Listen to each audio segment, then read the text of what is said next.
good morning! Panibagong videos at panibagong repair, DIY repair. Ngayon, may phone kami na ayusin. Oppo Reno 7 to, di ba? Reno 7. Ang sira nito ay LCD nya. At yung may-ari nito isang ang may-ari nito ay isang mayaman. Kasi 3 buwan sa kanya nasira agad yung LCD niya. Tingnan niyo, walang power. Pero nagba-vibrate siya. Ibig sabihin meron siyang power. Sira ka lang LCD niya. At ngayon ayusin namin. Siguro mga single namin dito ay mga 5,000. Joke lang, libre lang to. Siguro pa-Jollibee na lang si Miss Mabi. Sama ko lang ngayon si Roland. Woo! Land! Mayari siya, patanga-tanga. Na. Patanga-tanga yung mayari, nabasag. Si James. Yan mga kasama ko. At ngayon guys, ayusin na namin. So yun guys, bumili din kami ng bagong LCD nya. Shopee lang din, online lang din. Sa Cellmax. Mga to James? 2,000 flat? 2,000. Sana orig to? Class A lang? Konti na lang, original yes. Konti na lang maging orig. So yun guys, ayusin na namin. Lagay mo OEM? Asbin ng OEM? Malapit na sa original. Ayan, OEM no. Malapit na sa original. So yun guys, magkasama siyang dalawang wipes. Saka tools na rin, saka pandikit screw nya. Guys, let's go, ayusin na natin.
So yun guys, tapos na.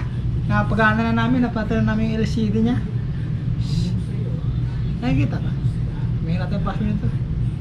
So yun guys, ayan na. Napalitan na namin yung LCD niya. Bago na to. Oo nga yun. Maganda screen niya, James. Maganda. Oo. Ulit din eh. Oh. So yun guys, another gadget done. Oppo Reno 7 change LCD DIY. Nice DIY lang to ha. Kumbaga, hindi lang kami mga cellphone technician. Kumbaga, gawa-gawa lang namin. Tapos, more on YouTube tutorial lang kami. Tutorial. So yun guys, sana yung may-ari ito magpapadalibi sa amin.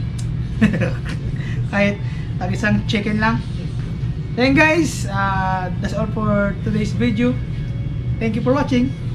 Peace. Chairman Ju.